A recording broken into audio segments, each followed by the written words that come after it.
C'est Ursule encore. On est le 28 avril 2022. Alors, je viens sonner la trompette aujourd'hui encore et je viens proclamer le retour de notre Seigneur Jésus-Christ. Soyons tous bénis. Amen. Alors, la doctrine de la piété porte le cachet du Christ. Amen. C'est vraiment la marque de notre Seigneur Jésus-Christ. Alors, c'est une doctrine qui est vraiment bien identifiée. C'est-à-dire, elle est bien tracée. Elle n'est pas mitigée. Tout est clair, tout est droit là. C'est ça.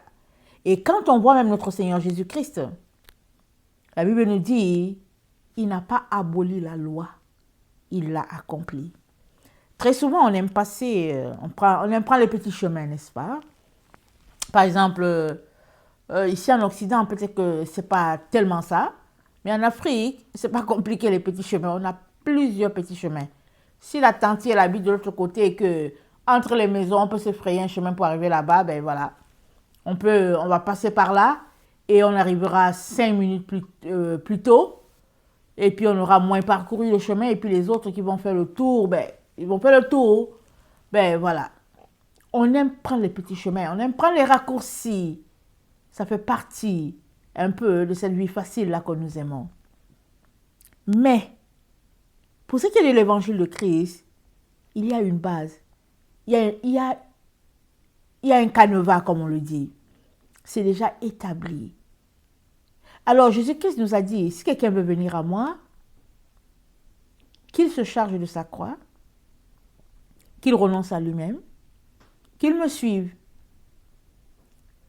Alors, si quelqu'un veut venir après moi, qu'il se charge de sa croix, qu'il renonce à lui-même.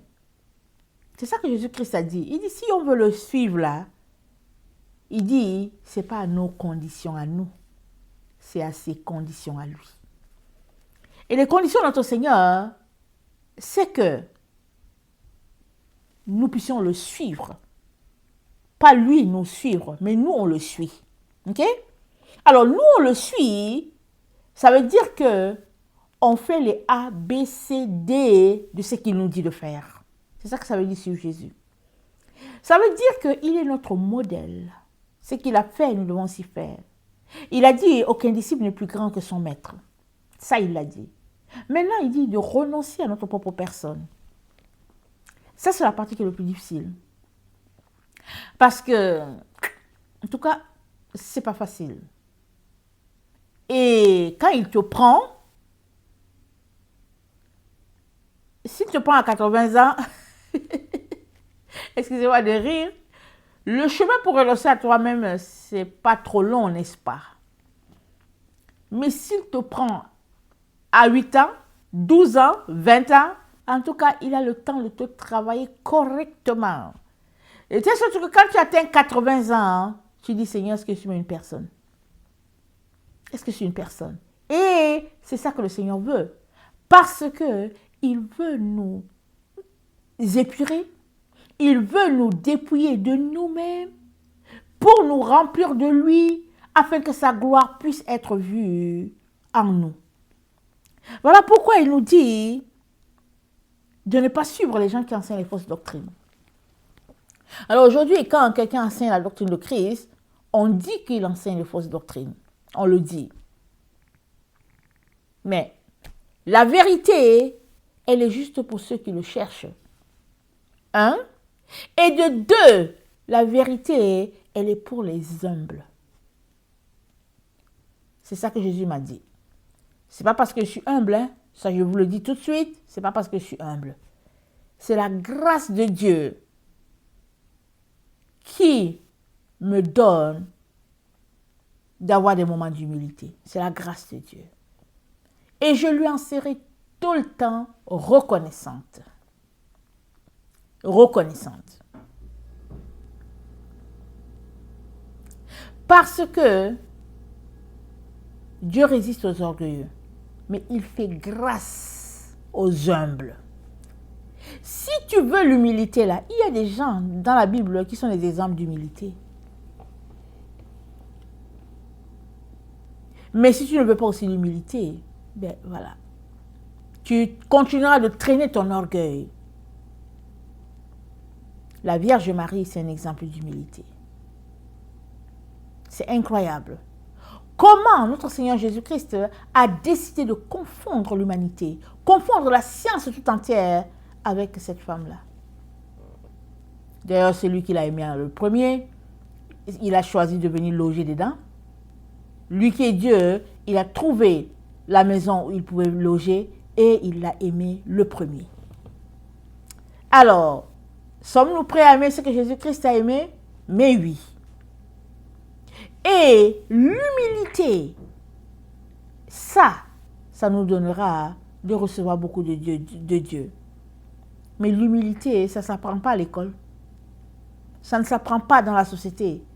L'humilité, c'est dans les pratiques de tous les jours, les pratiques que Jésus-Christ a appliquées.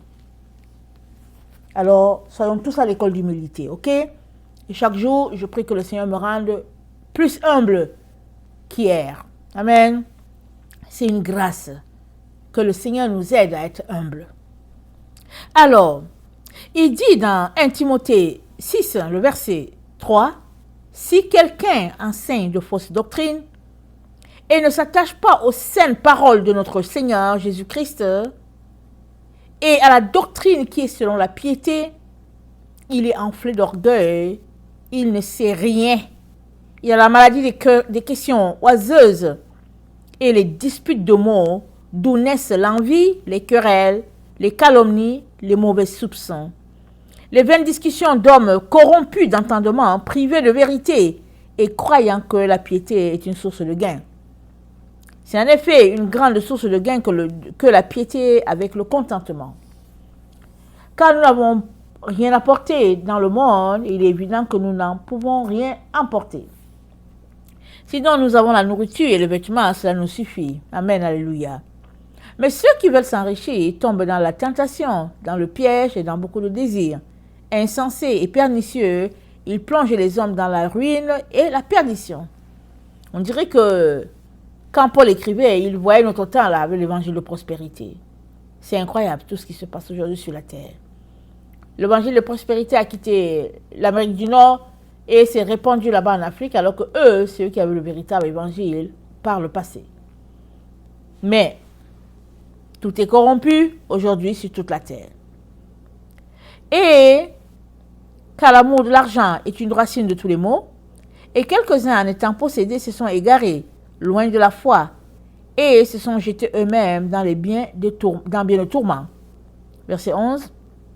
Pour toi, homme de Dieu, fuis ces choses et recherche la justice, la piété, la foi, la charité, la patience, la douceur. Combat le bon combat de la foi, saisis la vie éternelle, à laquelle tu as été appelé et pour laquelle tu as fait une belle confession en présence d'un grand nombre de témoins. Je te recommande devant Dieu qui donne la vie à toutes choses, et devant Jésus-Christ qui fit une belle confession devant Ponce Pilate de garder le commandement et de vivre sans tache, sans reproche, jusqu'à l'apparition de notre Seigneur Jésus-Christ, que manifestera en son temps le bienheureux et seul souverain, le roi des rois, le Seigneur des seigneurs, qui seul possède l'immortalité, qui habite une lumière inaccessible, que nul homme n'a vu ni ne peut voir, à qui appartient l'honneur et la puissance éternelle. Amen. Waouh! Si quelqu'un enseigne une fausse doctrine et ne s'attache pas aux saines paroles de notre Seigneur Jésus-Christ et à la doctrine qui est selon la piété, il est enflé d'orgueil. La doctrine selon la piété, on la connaît. C'est l'évangile de Jésus. Heureux les pauvres en esprit. Heureux ceux qui procurent la paix. Heureux, c'est l'évangile de Jésus, un évangile simple. Sommes-nous prêts à épouser cet évangile-là? Malheureusement, non, nous voulons un évangile qui va un peu nous élever, n'est-ce pas? Parce qu'on est la génération qui s'élève. Quand on arrive quelque part, on veut qu'on nous regarde. On veut tout de suite. C'est-à-dire, on se positionne toujours en spécialiste de quelque chose parce qu'il faut que, ben voilà. Mais Jésus-Christ nous parle de la doctrine selon la piété. Une doctrine de renoncement aux œuvres mortes. Une doctrine où on s'attache au Seigneur Et on évite les discussions, les querelles. C'est incroyable. Ça ne sert à rien, certaines choses, mais on est dedans. On veut se prouver certains comportements, on veut justifier, on connaît, et puis voilà. Et Paul nous dit d'éviter ces choses-là. Les vaines discussions d'hommes corrompus d'entendement, c'est ça qu'il dit. Privés de vérité et croyant que la piété est une source de gain. Voilà, il y a des gens aujourd'hui, bon, quand tu enseignes, il faut à tout prix qu'on te donne de l'argent, il faut quelque chose, mais Dieu n'a pas prévu ça comme ça. Si les gens veulent te bénir, ils te bénissent, mais ce n'est pas une affaire de... ce n'est pas comme dans le séculier, n'est-ce pas? Alors, Paul nous demande de ne pas nous occuper de cela. Et il ne dit pas autre chose que Jésus-Christ a dit. Il ne dit pas autre chose que ce que a dit notre Seigneur Jésus. Amen. Que je parle bien mon français. Et il dit, ceux qui veulent s'enrichir, ceux qui veulent toujours le luxe, en tout cas ceux qui veulent, alors ils vont se retrouver pris à un piège. Si tu as des besoins, amène ça dans le Seigneur. Laisse le Seigneur s'occuper de tes besoins. Concentre-toi à le chercher, à décortiquer la parole, afin de la partager aux gens, afin que la vérité soit. Mais laisse les autres choses, laisse les choses matérielles. Il dit, pour toi, homme de Dieu, fuis ces choses. Et que devons-nous rechercher? Justice, piété, foi, charité, patience, douceur. Voilà. Pas de palabres, pas les disputes, pas les querelles. Il y a les enfants de Dieu là. Ils vont d'abord faire la querelle. Quand ils ont fini de faire la querelle, ils prennent la Bible pour dire, ok, bon, qu'est-ce que je disais encore? Tu t'arrêtes, tu te dis, waouh. Paul dit d'éviter cela. Évidemment que, quand il y a les querelles, je vous dis, l'esprit est attristé. L'esprit est attristé. Ça vaut juste la peine, ça dit, ça vaut pas la peine de chercher à prouver quoi que ce soit. Si tu es avec quelqu'un, que tu as la vérité et que la personne essaye de te prouver que c'est lui qui a la vérité, laisse tomber. Laisse tomber. Comme je dis souvent à mes enfants, je dis non mais laisse tomber. Mais non maman, mais c'est que... Je dis non, laisse tomber. C'est pas grave. Mais je dis laisse tomber. Plus de querelle ici. Quand je tourne le dos, ils s'en vont quand même pour dire que non, mais tu sais que quand je les attrape, je dis non. C'est une habitude qu'on doit installer.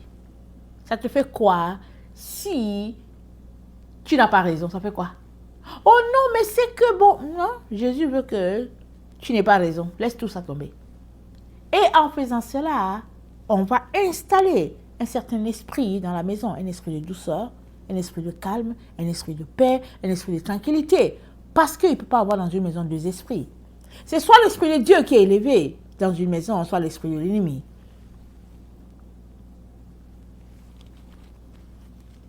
Tite 3, verset 4. Mais lorsque la bonté de Dieu, notre Sauveur, et son amour pour les hommes ont été manifestés, il nous a sauvés non à cause des œuvres de justice que nous aurions faites, mais selon sa miséricorde, par le baptême de la régénération et le renouvellement du Saint-Esprit, qu'il a répandu sur nous avec abondance par Jésus-Christ, notre Sauveur, afin que, justifiés par sa grâce, nous devenions en espérance l'héritier de la vie éternelle. Cette parole, elle est certaine, et je veux que tu affirmes ces choses afin que ceux qui ont cru en Dieu s'appliquent à pratiquer de bonnes œuvres. Voilà ce qui est bon et utile aux hommes. Waouh! La pratique de bonnes œuvres, c'est utile aux hommes. Et Dieu aime ça. On est dans une génération qui aime accumuler. On accumule pour rien. On est là. Je ne sais pas depuis combien de temps. Je cherche à vider cette maison-là. Je la vide, c'est toujours là. Je dis, mais Seigneur, mais qu'est-ce qu'il faut faire pour cette maison-là? On accumule pour rien. On s'en va à 1h, on trouve quelque chose, on dit, ah, mais c'est beau, on prend, on l'amène à la maison. Tu amènes, tu ne sais pas pourquoi tu as pris. Oh, tu t'en vas ici, tu dis, oh non, mais au fait, je vais remplacer plutôt celui-là. Mais pourquoi tu le remplaces? Mais qu'est-ce que tu ferais si tu gardes l'ancien là? Et l'argent avec lequel tu as pris quelque chose à 1h, tu prends ça, tu donnes ça à quelqu'un dans le besoin. Qu'est-ce que tu dirais? Tu changerais ainsi ta façon de fonctionner. On vit dans un mode, on est toujours en train de consommer pour rien. On n'en a même pas besoin. Mais évite les discussions folles, les généalogies, les querelles, les disputes relatives à la loi, car elles sont inutiles et vaines. Alléluia. Éloigne-toi. Écoute bien. Après un premier et un second avertissement, celui qui provoque des divisions. Il faut que tu t'éloignes. Tu sais pourquoi? Parce qu'au troisième, il t'aura embarqué dans ces histoires. Il dit après un premier et deuxième, allez, taille. Ramasse tes jambes à ton cou et puis fuis. C'est pas grave si les gens t'insultent, c'est pas grave. Faut les laisser. Va-t'en. Il dit éloigne-toi après un premier et un second avertissement de celui qui provoque les divisions. Parce que la division, dans une maison de Dieu là, dans un groupe d'enfants de Dieu, il n'y a pas place à la division. La Bible te dit de quitter celui qui a les fausses doctrines. Ça, c'est pas la division. C'est que tu étais dans un groupe et puis tout a été mélangé au nom de Jésus-Christ. Mais pendant que tu démêles tout ce qui est dedans, tu te rends compte que non, ici, là, c'est la doctrine du diable. Fuis, va-t'en. Maintenant que tu sors, ne va pas t'attacher aux gens qui aiment la discussion. La division, pardon. Il te dit fuis. C'est mieux d'être seul. Chercher ton Dieu. Que de te retrouver dans un groupe et puis on t'égare. Sachant qu'un homme de cette espèce est perverti et qu'il pêche en se condamnant lui-même. Comment ça? Il peut y avoir des divisions. Alors on te dit, n'embarque pas dedans. Ne fais pas partie. Ne t'associe pas avec une telle personne.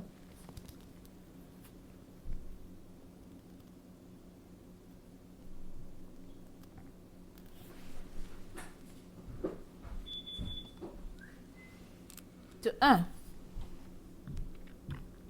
Le verset 7. Car il faut que l'évêque soit irréprochable comme économe de Dieu, qu'il ne soit ni arrogant, ni colère, ni adonné au vin, ni violent, ni porté à des gains déshonnêtes. Mais qu'il soit hospitalier, ami des gens de bien, modéré, juste, saint, tempérant, attaché à la vraie parole telle qu'elle a été enseignée, afin d'être capable d'exhorter selon la saine doctrine et de refuter les contradicteurs. Il y a en effet, surtout parmi les circoncis, beaucoup de gens rebelles, de vains discoureurs et de séducteurs, auxquels il faut fermer la bouche. Amen. Et ça, il dit quoi? Il dit parmi les circoncis. Quand la Bible parle de circoncis, ça dit parmi les gens qui ont abandonné le monde pour épouser Jésus-Christ, pour épouser la voix de Jésus. Paul dit que parmi, il y a des gens rebelles, de vains discoureurs et les séducteurs. C'est-à-dire que ça ne devrait pas exister parmi nous. Alors tu peux te lever pour dire que, oh non, mais tu sais, moi je ne suis pas évêque, et puis bon, ça ne s'applique pas à moi. Non, à partir du moment où tu as décidé de suivre Jésus-Christ, ça s'applique à toi aussi. Toi et moi sommes appelés à être parfaits, que nous soyons évêques ou pas, peu importe ce que nous sommes les enfants de Dieu, nous sommes appelés à véhiculer la vérité, à planter la vérité, à répandre la vérité, peu importe ce que nous faisons ou pas. La vérité, elle doit être véhiculée par nous. Parce que la vérité, c'est le reflet de sa gloire. La vérité, c'est la lumière. Et la lumière, c'est Christ. Et on ne peut pas continuer de tenir de vains discours, d'être avec des vains discoureurs. C'est-à-dire, on ne peut pas continuer de perdre notre temps à des choses futiles. Si les enfants là que vous voyez, ces jeunes là, ils passent le temps à dire que tu m'as perdu le temps, tu as perdu le temps. Hein. À combien plus forte raison nous devons nous réaliser qu'il n'y a pas de temps à perdre? Quand je dis à mes enfants, allons-y, accompagne-moi à tel endroit, ici on s'en va. Et puis si on était parti pour 30 minutes, que ça a pris 1 heure, il dit, maman, tu as perdu 30 minutes de ma vie. Tu as perdu 30 minutes de ma vie. Pourquoi? Parce qu'ils étaient peut-être assis dans la voiture et ils n'avaient rien à faire alors qu'ils avaient peut-être une émission à regarder ou bien je ne sais pas quel est leur programme. Mais toujours est-il que ils te disent que 30 minutes de perdu assis dans la voiture, c'est beaucoup. Parce qu'ils auraient pu faire quelque chose. Alors si on est si zélé pour les choses du monde, combien devons-nous être zélés pour l'œuvre de Dieu? Arrêtez de perdre notre temps à des discussions futiles, gaspiller notre énergie, à des traditions, à des choses qui ne nous apporteront rien. Absolument rien. C'est juste en train de nous enlisser. Là, on s'enlise dans les choses et puis on est là et puis finalement on s'est dit que, ah ouais, donc on a pris un esprit par-ci, on a pris un démon par-là et puis non. Il est important hein, de combattre le bon combat, on l'a lu. Combattre le bon combat de la foi. Et combattre le bon combat de la foi, ça revient à prendre position. Et quand tu prends position là, c'est fini. Quand tu rencontres d'autres personnes avec qui tu étais, tu as pris position. C'est pas grave. Tu as pris position pour qui? Tu as pris position pour Christ. C'est ça l'histoire. C'est-à-dire, dans toutes les discussions là, pourquoi est-ce que Jésus-Christ dit de quitter? C'est parce qu'il est en train de te dire, dans le fond, choisis entre toi, choisis entre moi et puis l'autre. C'est ça qu'il est en train de te dire. Alors, soit tu continues d'écouter celui qui te perd ton temps, ou bien tu dis à l'autre, non, merci, bonsoir, c'est tout. Et si l'autre te dit, mais au fait, qu'est-ce qui s'est passé? Tu dis, non, non. J'ai décidé tout simplement de prendre les distances, c'est tout. J'ai écouté un jeune homme là tantôt, et puis ça m'a fait rire, et puis j'ai dit, ah, tu l'as, jeune homme. Alors, vous savez, les jeunes hommes, c'est ceux qui sont toujours dans un groupe, hein, parce que les jeunes, c'est comme ça. Alors, il était en train de parler, et il disait comment c'est mieux pour lui de marcher seul que de marcher avec des gens qui ne font que le ramener à ses péchés. Je l'ai regardé, je ne sais pas s'il a peut-être un maximum 25 ans, mais il est venu faire une vidéo. Et quand il parlait, j'imagine que ses amis avec qui il était l'écoutaient aussi. Il dit que non, je préfère être seul. Et je suis avec Jésus. Et je vais arriver que d'être avec des gens qui m'amènent toujours à ce que je vais laisser. Ça, c'est qu'il a décidé vraiment. C'est qu'il est déterminé, n'est-ce pas? Une telle personne, ses amis peuvent lui tendre un piège. Ils peuvent décider de lui mettre les bâtons dans les roues, lui rendre la vie difficile. Ça fait partie du revers. Une fois que tu décides de suivre Jésus, il y a un revers, il y a un prix à payer. Mais ne refuse pas de payer ce prix. Parce que le Seigneur te le rendra. Il te remboursera tout ce que tu as payé. Amen. Il te donnera au centuple. Il a dit, si quelqu'un quitte son père, sa mère, et qu'il perd tout, il dit, dans ce siècle, il dit, il regagnera. Il dit, je lui donnerai au centuple. Je ne le cite pas bien, mais c'est ça qu'il dit. Mais avant de regarder à toutes ces choses le gain que tu auras plus tard avec Jésus, regarde à Jésus-Christ qui est le plus grand de tous les gains. Jésus-Christ, c'est le cadeau, l'ultime cadeau, le plus beau de tous les cadeaux. Jésus-Christ, c'est le plus beau de tous les bijoux. Jésus, c'est tout. Il est tout.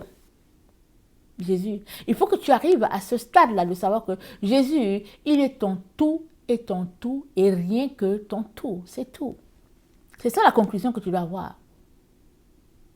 Tu ne peux pas partager Jésus, le diviser en deux pour dire, ok, je prends une partie de Jésus et puis l'autre partie, je donne. Non, Jésus, que tu le prends en entier ou bien tu ne le prends pas du tout. Et si tu as pris Jésus, laisse aller les autres choses. Parce que ça ne marche pas. Tu ne peux pas essayer de dire, ok Jésus, je te prends à 90% et puis 10% ici, je vais combler là, je vais arrondir par ici. C'est souvent très très difficile dans les relations, les uns avec les autres, via Jésus-Christ. Souvent, une relation, ça marche bien, tant que tu es juste kiff-kiff. Tu es au milieu, ou bien tu n'exagères pas trop, alors ça va. Mais à partir du moment où tu veux faire de Jésus ton roi et ton Seigneur, alors souvent ça devient chaotique. Mais est-ce que c'est parce que tu ne veux pas que ta relation soit chaotique que tu vas négliger Jésus? Tu ne peux pas. Il faut que tu trouves des stratégies pour aller rencontrer ton Seigneur. Il faut que tu trouves des stratégies. S'il faut que tu te lèves à 2 heures du matin, lève-toi. Il n'y a personne qui va te déranger. Parce que 2 heures du matin, je vais te dire, tout le monde aime dormir. Tout le monde aime dormir. Alors, prends ton 2 heures du matin pour dire, Jésus, c'est toi et moi. Reste avec lui. Jésus, c'est toi et moi. On est ensemble, n'est-ce pas Jésus? On est bien ensemble, n'est-ce pas Jésus? Restez ensemble jusqu'à 5 heures du matin. Personne ne va te déranger. Et seulement que tu vas bailler. C'est tout. Mais tu auras acquis une intimité solide avec celui-là que tu aimes. C'est dans le silence de la nuit que tu entends les battements du cœur de ton Seigneur. C'est les meilleurs moments de la terre. Je ne peux pas comparer ces moments-là. Ce n'est pas comparable. C'est les meilleurs moments. J'en parle, mais vraiment, c'est quelque chose. Mais c'est à toi de l'expérimenter. Et de pouvoir l'apprécier. C'est à toi. Alors, Jean 3. 1 Jean 3, pardon.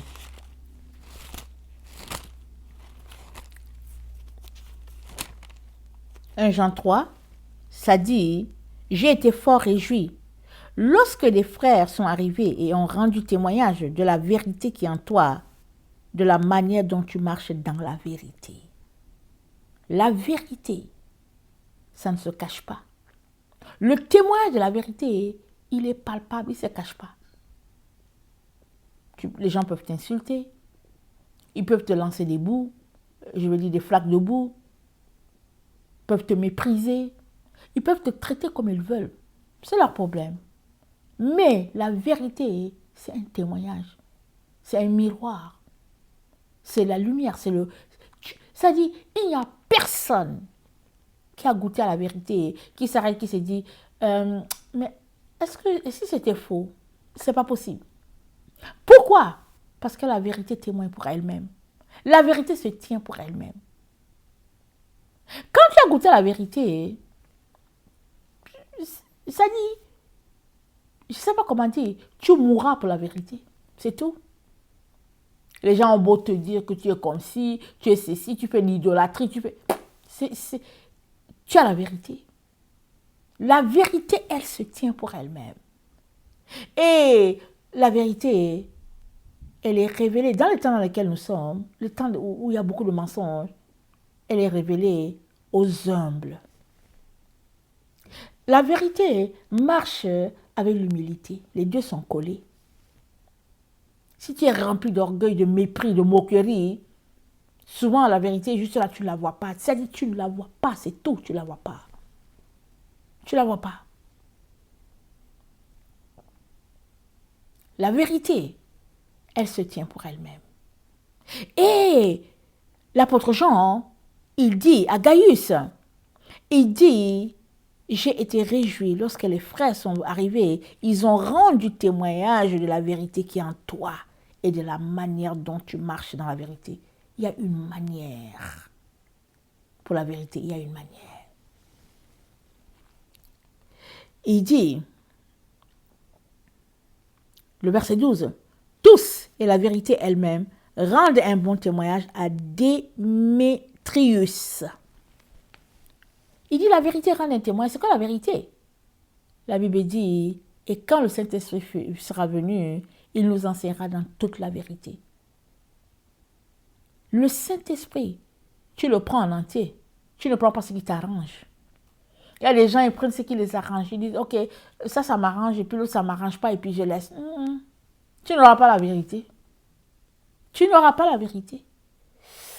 La vérité, elle se tient pour elle-même. Et si tu la cherches, tu la trouveras. Continue de la chercher si tu ne l'as pas encore trouvée. Continue. Parce que il y a de ces choses, il y a de ces secrets, il y a de ces cadeaux tellement précieux que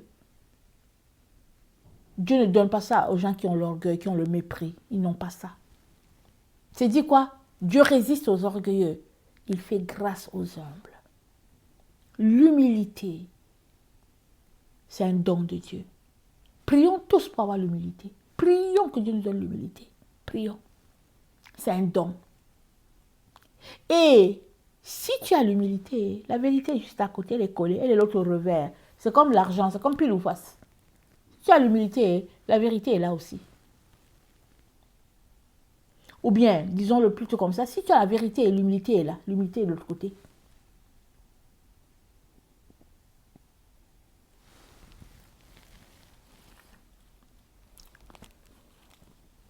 Quiconque va plus loin et ne demeure pas dans la doctrine de Christ n'a pas Dieu.